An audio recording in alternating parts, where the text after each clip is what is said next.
तो नमस्कार, आप देख रहे हैं इंडिया न्यूज राजस्थान और मैं हूं आपके साथ आयुष चित्रांश। और अब बात आज करेंगे दिवाली की। पंडित ज्योतिषाचार्य राजेश शर्मा जी इस बीच हमारे साथ जुड़ रहे हैं, उनसे ही आज एक बार फिर से बातचीत करेंगे और ये जानने की कोशिश करेंगे कि आखिर इस बार की जो दिवाली है वो कैसे खास रहने वाली है और इस दिवाली में आपको क्या कुछ करना है। पंडित राकेश आचार्य जी, बहुत स्वागत है एक बार फिर से आपका।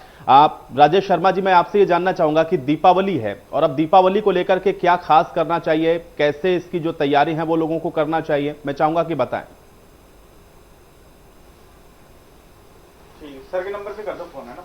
कर दो आगे फोन है।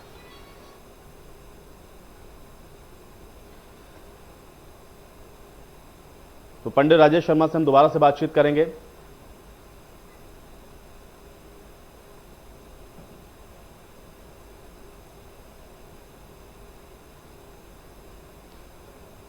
तो दीपावली इस बार आपको कैसे मनानी है, कैसे ये खास रहे आपके लिए, इस बार दीपावली पर आपको क्या करना है, ये सब आज हम आपको बताएंगे। पंडित राजेश शर्मा हमारे साथ जुड़ेंगे, उनसे हम लोग जानेंगे कि कैसे इस बार आप अपनी इस दिवाली को खास मना सकते हैं। इस दीपावली पर आपको क्या करना चाहिए, क्या नहीं करना चाहिए, ये सारी जानकारी आप तक हम पहुंचाएंगे। लेकिन उससे पहले कुछ तस्वीरें आपको दिखा देते हैं। दीपावली की धूम सिरोही, नसीराबाद, जोधपुर, जयपुर, भरतपुर और बयाना में देखने को मिल रही है। ये अलग अलग जगहों की तस्वीरें हैं। सिरोही, नसीराबाद, जोधपुर, जयपुर, भरतपुर और बयाना, 6 तस्वीरें आपकी स्क्रीन पर हैं। तो आज भी आपको बता दें कि कुछ जगहों पर धनतेरस का पर्व और छोटी दीपावली दोनों एक साथ मनाया जा रहा है। तो आज भी लोग बाजारों में पहुंच रहे हैं, खरीदारी भी कर रहे हैं और साथ ही साथ छोटी दीपावली भी मना रहे हैं। तो सिरोही, नसीराबाद, जोधपुर, जयपुर, भरतपुर और बयाना की तस्वीरें। और इस तरीके से आज पूरा देश छोटी दीपावली मना रहा है। दुल्हन की तरह बाजार सजे हुए हैं और लोग अपनी सामर्थ्य के हिसाब से खरीदारी भी कर रहे हैं। इस पर्व को अपने हर तरीके से मना रहे हैं, हर्षोल्लास के साथ मनाया जा रहा है।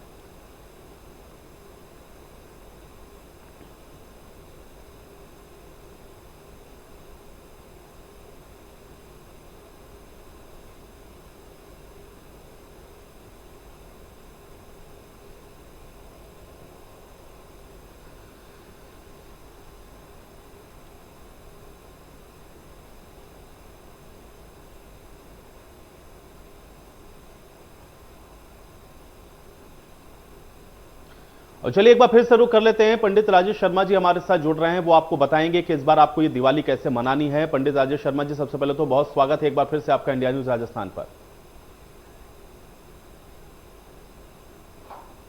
बहुत बहुत धन्यवाद, बहुत बहुत आशीर्वाद। सभी देशवासियों को दिवाली की बहुत बहुत शुभकामनाएं।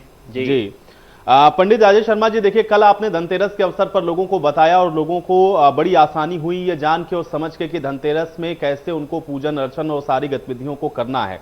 आज मैं आपसे ये जरूर जानना चाहूंगा, क्योंकि आज भी कई जगहों पर हम लोग देख रहे हैं कुछ लोग धनतेरस भी मना रहे हैं, छोटी दीपावली का भी पर्व है और फिर दीपावली भी अब आएगी। कैसे और क्या करना चाहिए, कैसे शुभ ये रह सकती है दीपावली लोगों के लिए, मैं चाहूंगा कि आप जरूर बताएं।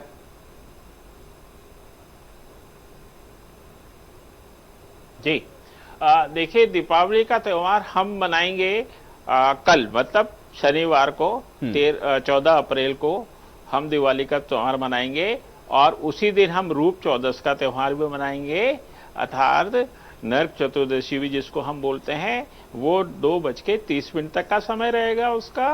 और उसके बाद अमावस्या आ जाएगी और शाम के समय हम दिवाली का त्यौहार मनाएंगे, दीप दीपावली बनाएंगे। जी राजेश जी, सबसे पहले ये बताइए कि नरक चतुर्दशी पर क्या करना चाहिए, इस दिन आप क्या कर सकते हैं, लोग इसको लेकर के क्या मान्यताएं हैं, थोड़ा इस विषय को। और उसके बाद फिर हम लोग दीपावली पर भी चर्चा करेंगे कि दीपावली पर क्या इस बार विशेष करना है। नरक चतुर्दशी से शुरुआत करते हैं, क्या करना चाहिए और क्यों मनाया जाता है, नरक चतुर्दशी के पीछे की क्या कथा है, मैं चाहूंगा ये सारी चीजें थोड़ा विस्तार पूर्वक समझाएं। जी जी, देखिए, आपने शब्द, मैंने कहा रूप चौदस और आपने कहा नरक चतुर्दशी, ठीक है। सब लोग नरक चतुर्दशी बोलते हैं इसको। नरक चतुर्दशी का तात्पर्य ये होता है कि हम मृत्यु के पश्चात हमारी जीवात्मा नरक में ना जाए, इसलिए इस दिन नरक चतुर्दशी के दिन विशेष पूजा का महत्व होता है। नरक चतुर्दशी के दिन हम कुबेर भगवान की पूजा करते हैं। उत्तर प्रदेश में या उत्तर भारत में हनुमान जयंती का पर्व भी इसी दिन मनाया जाता है, तो हम हनुमान जी की पूजा भी करते हैं। विशेष रूप से नरक चतुर्दशी के दिन वर्ष में एक बार हम यमराज प्रभु की भी पूजा करते हैं, यम देवता की भी पूजा की जाती है। तो एक लकड़ी का बाजोट लें, उस पे लाल वस्त्र बिछाएं और उस पे 3 ढेरियां चावल की बनाएं। पहली ढेरी आप कुबेर भगवान के नाम के बनाएंगे, उस पे एक सुपारी रखेंगे सभी भक्तगण, और मध्य में हनुमान जी की एक ढेरी बनाएंगे और वहां पर भी एक सुपारी रखेंगे हनुमान जी प्रभु के नाम की, और तीसरी ढेरी जो होगी उसके अंदर भी सुपारी रखेंगे, उसमें यम प्रभु की नाम की सुपारी रखी जाएगी। अब आपके पास 3 देवता हो गए सभी भक्तगणों के पास, कुबेर देवता हो गए, हनुमान देवता हो गए और यम देवता हो गए। इस तरह हमें 3 ढेरियां बनानी है और उसके सम्मुख आपको सभी को तिलक इत्यादि लगाना है। सभी भक्तगणों को तिलक इत्यादि लगा के पुष्प अर्पित करने हैं। पुष्प अर्पित करने के बाद मिष्टान इत्यादि उनको अर्पित करना है। मिष्टान इत्यादि अर्पित करने के बाद दीपक लगाना है। जो कुबेर देवता के लिए हम दीपक लगाएंगे उसमें घी का दीपक लगेगा, फूल वाली बत्ती जिसको हम खड़ी बत्ती भी बोलते हैं वो लगाएंगे सभी भक्तगण।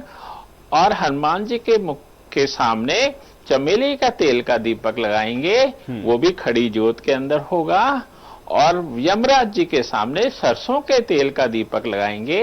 ये जो ज्योत होगी ये आड़ी ज्योत होगी, जैसे हम दिवाली पे आड़ी ज्योत लगाते हैं दीपक उत्सव में, उसी प्रकार की आड़ी ज्योत होगी जिसका मुख दक्षिण की तरफ होगा। इस तरह हमें 3 देवताओं की पूजा करनी है। ओम कुबेर यक्षराजाय कुबेराय वैष्णाय धनाधिपते नमः, धन दाय समृद्धि में देही दापे दापे स्वाहा। इस तरह हम कुबेर भगवान की पूजा करेंगे मंत्र के साथ। ओम नमो हरि मरकट मरकटाय स्वाहा। इस तरह हम हनुमान जी की पूजा करेंगे। सूर्य देवाय विद्महे यम देवाय धीमहि तन्नो यम प्रचोदयात्। इस तरह हम यम प्रभु की पूजा करेंगे। हम 1-1 माला भी कर सकते हैं, 2-2 माला भी कर सकते हैं, हम 21 मंत्र भी कर सकते हैं, हम 51 मंत्र भी कर सकते हैं और हम 11 मंत्र भी कर सकते हैं।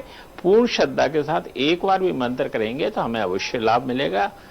इस तरह हम रूप चौदस की पूजा, तो अपन बात कर रहे थे नरक में ना जाएं, इसलिए हम नरक चतुर्दशी को इस तरह पूजा करते हैं कि नरक के बंधन से किस प्रकार बचा जाए। जी। अब पंडित राजेश शर्मा जी आते हैं मुख्य पूजा पर, जो कि लक्ष्मी गणेश की पूजा होती है। जी, मैं चाहूंगा कि इसको बताएं कि कैसे लक्ष्मी गणेश की पूजा करनी और इस बार दीपावली पर क्या खास कर सकते हैं जिससे भगवान लक्ष्मी और गणेश प्रसन्न हो।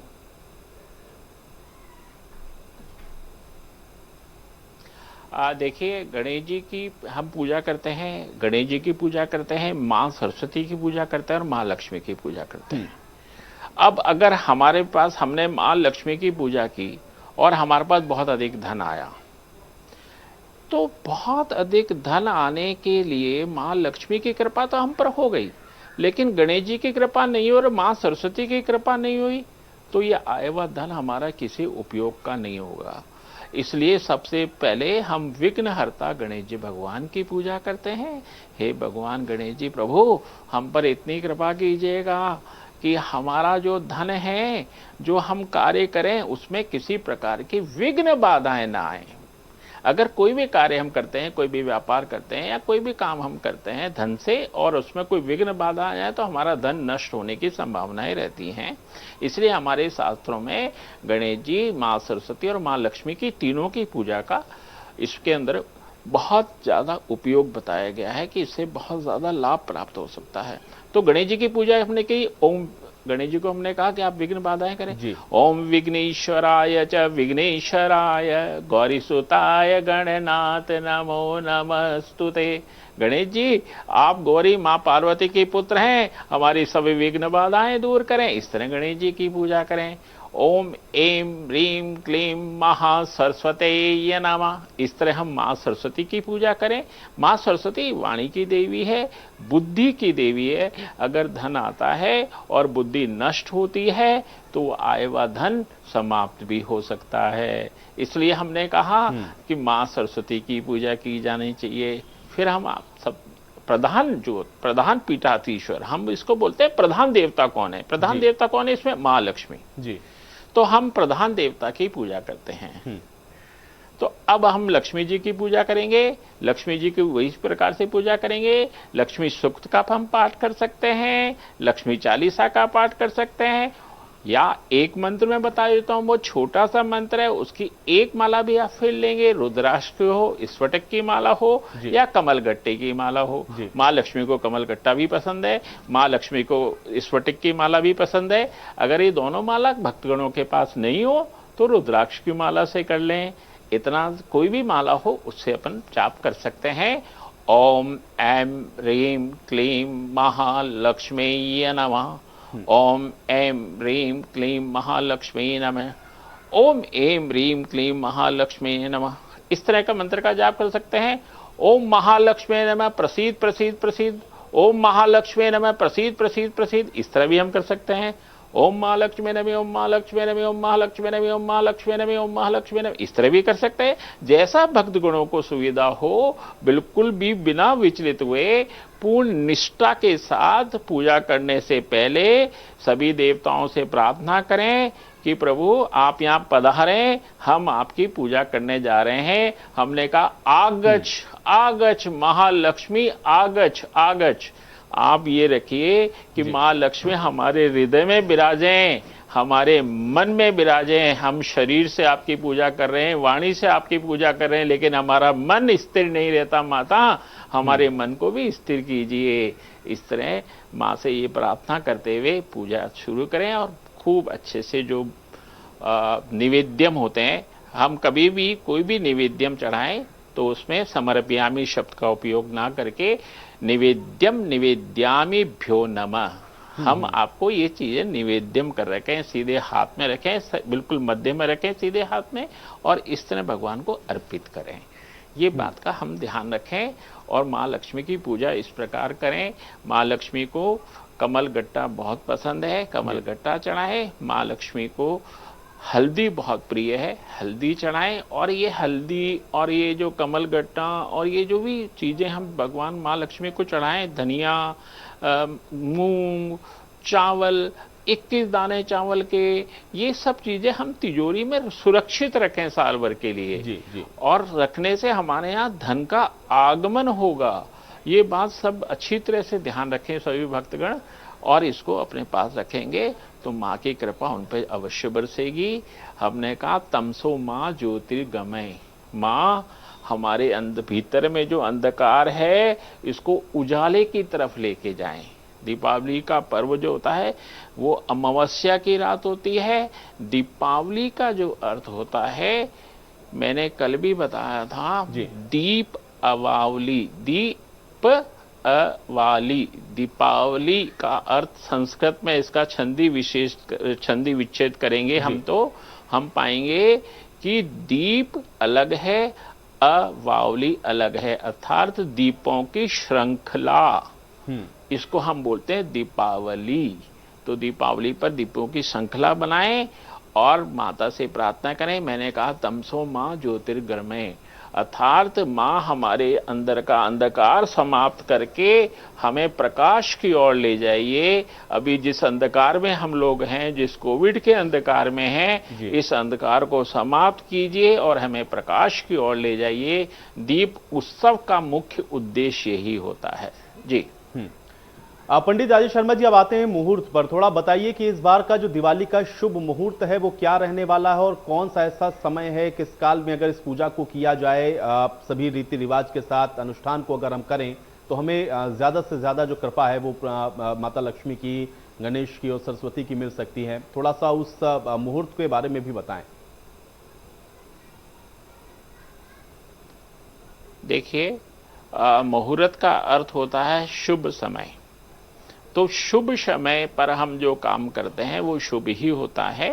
इसलिए माँ लक्ष्मी का शुभ समय, हम प्रदोष काल में माँ लक्ष्मी की पूजा करते हैं, हम वृष लगन में माँ लक्ष्मी की पूजा करते हैं, हम सिंह लगन में माँ लक्ष्मी की पूजा करते हैं। 3 लग्न ऐसे होते हैं जिसमें हम माँ लक्ष्मी की पूजा करते हैं। इन 3 लग्नों में अगर आप बात करें कि माता की कृपा सबसे ज्यादा कब हो सकती है, तो वो होता है सिंह लग्न। सिंह लग्न जो होता है मध्य रात्रि को आता है। आप दीप उत्सव का कार्यक्रम अपना प्रदोष काल में कर सकते हैं, जो 5:33 से 7:23 तक रहेगा। उसके अंदर भी आप माँ लक्ष्मी की पूजा कर सकते हैं, दीप उत्सव कर सकते हैं, और दिए जितने भी हम दिए जलाते हैं उनकी संख्या 21 और 51 रखें। ये सभी भक्तगण ध्यान रखें। और हर कोने के अंदर दीपक अवश्य लगाएं, हर कोने में, ये बात सभी भक्तगण ध्यान रखें। इससे पॉजिटिविटी मतलब सकारात्मकता हर कोने से प्राप्त होती है।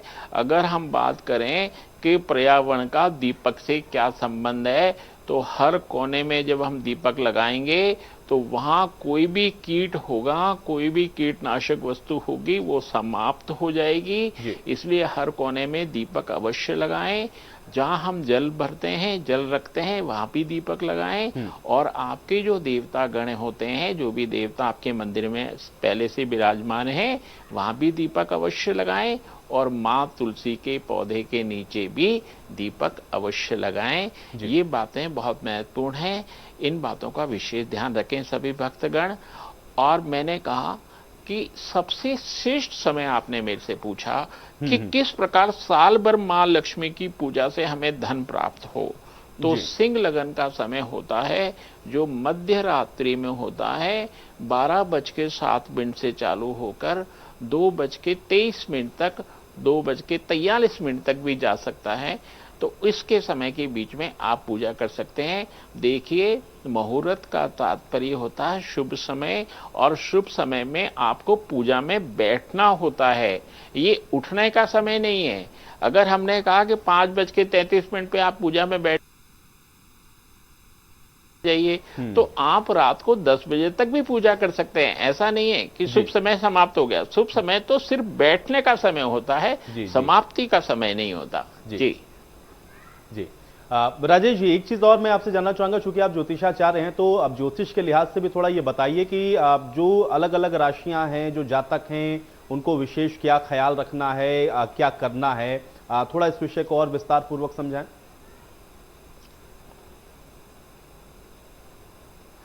देखिए, ज्योतिष के अंदर राशियों में गोचर का भी प्रभाव देखा जाता है, लेकिन मैं आपको सिर्फ नाम से बोलने वाली राशियों के बारे में बात करूंगा। यहाँ पर मैं गोचर की बात आपसे नहीं कर रहा हूँ, और नहीं भक्तगणों को मैं गोचर की बात बताने जा रहा हूँ। मैं सिर्फ इतना बताने जा रहा हूँ कि जैसे आपकी मेष राशि है, मेष राशि वाले जातकों को क्योंकि उनका मंगल प्रधान होता है, मंगल प्रधान होने के कारण इन लोगों को लाल वस्त्र की वस्तुएं खरीदनी चाहिए। लाल वस्त्र पहन के पूजा करें। वैसे तो मां लक्ष्मी की पूजा सब लोग लाल वस्त्र पहन के करते ही हैं। लाल वस्त्र इनके लिए विशेष शुभ रहता है। चूंकि मंगल का प्रधानता होने के कारण इनको भवन इत्यादि खरीदना और भूमि इत्यादि खरीदना अति शुभ रहेगा। अगर ऐसा कोई करना चाहते हैं, भवन में कोई बदलाव करना चाहते हैं, वो सब चीजें भी इस दिवाली पर मेष राशि वाले लोग कर सकते हैं। वृष राशि वालों की सफेद वस्तु से प्रेम होता है। इनका चूंकि शुक्र उसमें प्रधानता रखते हैं, शुक्र की प्रधानता के कारण हमने कहा कि सफेद वस्तु, चावल इत्यादि का दान करें। माता जी को चावल खूब अर्पित करें। इस तरह दोनों हाथों में चावल लेके माता जी को बिल्कुल स्नान करा दें। ओम महालक्ष्मी नमः, ओम महालक्ष्मी नमः, ओम महालक्ष्मी नमः। अक्षत बोलते हैं इसको हम, अक्षतम समर्पयामि भ्यो नमः। अक्षतम की जगह चावल भी बोल सकते हैं। माता सिर्फ भाव की होती हैं, ऐसा कोई चिंता का विषय नहीं है। तो जैसा वो कर सकते हैं, माता जी को चावल अर्पित करें। और खुद हीरा खरीद सकते हैं तो हीरा खरीदें। सफेद चमकीले वस्त्र पहन के माता जी की पूजा करें, तो वृष राशियों के लिए बहुत उत्तम रहेगा। मिथुन राशि वालों का रंग होता है हरा। हरे रंग में मिथुन राशि वाले लोग अगर दिवाली के दिन कोई पौधा किसी बगीचे में, किसी गार्डन में जाके लगा सकते हो, तो अवश्य लगाएं। वक्षोत्थ बिल्वः पत्रः, माँ लक्ष्मी जी के सूक्त में इस बात का जिक्र आता है, ऋग्वेद में ये मंत्र आता है। इसके अंदर माँ को पर्यावरण से बहुत प्रेम था। माँ को, लक्ष्मी को वक्षोत्था बिल्व मतलब बिलपत्र में मां लक्ष्मी विराजती हैं। यहां तक मां लक्ष्मी के ऋग्वेद में लिखा गया है श्री सूक्त के पाठ के अंदर। तो कोई भी वृक्ष अर्पित चढ़ाएं, पेड़ को लगाएं पेड़, तो बहुत शुभ रहेगा। और बुधवार, क्योंकि बुध का इसका जो मिथुन राशि का कलर होता है वो हरा होता है, तो गणेश जी की पूजा करना इनके लिए बहुत विशेष लाभदायक रहेगा। ये लोग बिल्कुल ध्यान रखें। ओम गंगणपति नमः, ओम गंगणपति नमः, ओम गंगणपति नमः 21 बार 51 बार इस गणपति मंत्र का जप करें, तो ये मिथुन राशि वालों के लिए बहुत शुभ रहेगा। मिथुन राशि के बाद कर्क राशि आती है। कर्क राशि का संबंध जो होता है वो गुरु बृहस्पति से होता है, बृहस्पति देवता से होता है, और उनका कलर हम पीला मान के चलते हैं। स्वर्ण कर भी चलता है, तो स्वर्ण इत्यादि भी ये लोग खरीद सकते हैं, पीतल इत्यादि भी खरीद सकते हैं। देखिए, खाली लोहे के, स्टील के बर्तन, इस बात का विशेष ध्यान रखें सभी भक्तगण, स्टील के बर्तन जहां तक को ना खरीदें। लेकिन जिनकी मकर और कुंभ राशि है वो लोग स्टील के बर्तन को दान कर सकते हैं, तेल का दान कर सकते हैं और तिल का दान कर सकते हैं। मैंने बात करी मकर और कुंभ राशि वालों के लिए। ये दो राशि शनि की राशि हैं, और अमावस्या शनि अमावस है इस वक्त, और शनि अमावस होना एक अपना आप में बहुत बड़ा संयोग है। मैं कहता भी हूं कि सर्वार्थ सिद्धि योग है, शनि अमावस्या है, ये दोनों योग मिलके वर्षों बाद ऐसा मौका है कि हम दिवाली का पर्व इन दो उसमें बना रहे हैं। तो ऐसा बहुत अच्छा संयोग है इसका, और ये व्यापारिक जगत के लिए तो बहुत ही लाभदायक होने वाला है। इसको महसूस भी कर रहे होंगे पिछले 2-3 दिन से, और आने वाले समय में महसूस करेंगे, तो इसलिए बहुत लाभदायक रहेगा। अब हम बात करते हैं कन्या राशि की। आपने बात की थी मिथुन राशि, मिथुन का कर्क, और कर्क के बाद सिंह राशि आती है। सिंह राशि सूर्य की राशि कहलाती है, जिसको हम इंद्रधनुषी कलर मानते हैं, जिसमें सभी रंगों का समावेश होता है। इसलिए ऐसे वस्त्रों को पहने, और वही सूर्य के लिए उन लोगों को भी स्वर्ण इत्यादि खरीदना बहुत शुभ रहेगा, पीतल खरीदना बहुत शुभ रहेगा। मैं बार बार स्वर्ण और पीतल इसलिए बोलता हूं कि कोई सोचे कि मैं सोना तो नहीं खरीद सकता, तो मेरा तो भाग्य ही खराब हो गया। ऐसा नहीं है। आप पीतल की एक चम्मच भी खरीद ले आएंगे, भगवान सिर्फ भाव के भूखे होते हैं, उनको कपड़ा बनाएंगे तो अगले बार स्वर्ण ही खरीदेंगे। तो इसलिए ऐसी कोई बात नहीं है। और सिंह राशि के बाद कन्या राशि आती है। कन्या राशि और मिथुन राशि के दोनों के मालिक बुध हैं, तो गणेश जी की स्तुति करें। बुधवार के दिन ये लोग अगर गाय को चारा खिला सके हरा, तो इन लोगों के लिए बहुत शुभ रहेगा। वो लोग जिनके कार्यों में सबसे ज्यादा विघ्न आती है, वो लोग इस बात विशेष ध्यान रखें। कोविड काल के अंदर बुध हमारे अपर रेस्पिरेटरी इन्फेक्शन, जिसको हम यूआरआई बोलते हैं, जो लंग्स की अगर हम बात करते हैं, तो लंग्स के मालिक बुध ही होते हैं। तो इसलिए ये लोग भी अगर बुधवार को गाय को हरा चारा खिलाएं, खरगोश को हरा चारा खिलाएं, अश्व बोलते हैं घोड़े को हरा चारा खिलाएं, तो इन लोगों के लिए बहुत शुभ रहेगा। और इन लोगों को हरी वस्तु भगवान को अर्पित करनी चाहिए। मूंग को ये इकट्ठा करके एक पूरी ढेरी मूंग की बनाकर और माँ के ऊपर अर्पित करें। मूंग को, साबुत मूंग की बात करी है मैंने, मूंग की दाल की बात नहीं करी है। और इस मूंग को वो उपयोग में नहीं लेंगे। इस मूंग को या तो वो भिगो के कबूतरों को खिलाएं या भिगो के गाय को खिलाएं, लेकिन खाली मूंग गाय को नहीं खिलाएंगे। भिगोने से मूंग हल्का हो जाता है, उनके पेट को नुकसान नहीं होता। इस बात का भी सभी भक्तगण ध्यान रखें। अब अपन बात करते हैं वृष राशि। वृष राशि वापिस सूर्य से और मंगल से रिलेटेड होती हैं। दोनों का संबंध होता है, सूर्य से भी होता है वृष राशि का संबंध, और वृष राशि का संबंध मंगल से भी होता है। तो वृश्चिक राशि वाले लोग दोनों का समावेशन करेंगे, मतलब लाल रंग का भी और इंद्रधनुषी कलर का भी। तो सोने की वस्तु भी खरीद सकते हैं और कोई भी लाल वस्त्र खरीद सकते हैं। हनुमान जी की पूजा इनके लिए सबसे श्रेष्ठ रहेगी। मैंने मंत्र बताया, ओम नमो हरि मरकटाय स्वाहा। ये मंत्र इस प्रकार का है कि अगर किसी को ज्वर भी हो रखा हो, बुखार भी हो रखा हो, अगर इस मंत्र का जप करके उन पर हाथ फेरा जाए तो उनका ज्वर तक ठीक हो सकता है। इतना जबरदस्त मंत्र है ये, ओम नमो हरि मरकटाय स्वाहा। तो वृश्चिक राशि वालों को और मेष राशि वाले लोग जो मैंने पहले बताया इस मंत्र का जाप कर सकते हैं। और इसके बाद वृश्चिक राशि के बाद धनु राशि आती है। धनु राशि के मालिक सिर्फ गुरु हैं, गुरु बृहस्पति गुरु हैं। ओम ग्राम ग्रीम ग्रुम सह गुरुवे नमः, इस मंत्र का इन लोगों को जाप करना चाहिए। जो भी इनके गुरु हैं उनसे उनको आशीर्वाद प्राप्त करना चाहिए। तो गुरु के लिए वही स्वर्ण सोना खरीद सकते हैं, पीले वस्त्र धारण कर सकते हैं। ये दोनों काम ये लोग कर सकते हैं जो लोग धनु राशि से संबंध रखते हैं। धनु राशि वालों के कार्य में अगर बाधा आती है तो ये पीली हल्दी की गांठ माता जी को 11 गांठ 21 गांठ जरूर अर्पित करें माता जी को। धनु राशि वालों को जिनके कार्यों में बाधा आती है।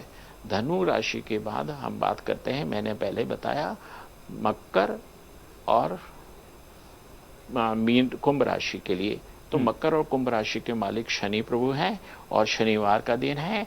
तो वो शनिवार के दिन शनि प्रभु की प्रसन्नता के लिए चांदी की वस्तु को अवश्य खरीदें। चांदी का छत्र अगर वो खरीद सकते हो और शनि मंदिर में दान कर सकते हो तो उनके लिए बहुत शुभ रहेगा। साल भर उनको धन की कमी नहीं रहेगी, इस बात का ध्यान रखें। और मीन राशि के मालिक वापिस बृहस्पति प्रभु हैं। तो मीन राशि के लिए जातकों को सोने की वस्तु खरीदनी चाहिए और पीले वस्त्रों को धारण करना चाहिए। मीन राशि के लोगों को अगर कोई कार्य में बाधा है तो उनको भी वही पीली गांठ, लेकिन यहाँ पर शनि वाले जो जातक थे, मतलब मकर और कुंभ राशि वाले, ये लोग काली हल्दी भी अर्पित कर सकते हैं जी। मैं बताना रह गया मेरा, तो काली हल्दी का भी दान कर सकते हैं और काली हल्दी भी अर्पित कर सकते हैं। इसीलिए सभी राशि वालों के लिए इस तरह ये लाभ करेगा जी। बिल्कुल। पंडित राजेश शर्मा जी, ये तो बात हो गई कि हमको क्या करना चाहिए, और आपने जो बातें बताई मुझे लग रहा है कि जो हमारे दर्शक हैं उन तक भी ये बातें पहुंची होंगी और उनको भी इसका लाभ मिलेगा। बहुत शुक्रिया अपना समय निकालने के लिए और हमारे साथ जुड़ने के लिए। इसी के साथ इस खास पेशकश में मेरे साथ फिलहाल इतना ही। जय बाबा, धन्यवाद।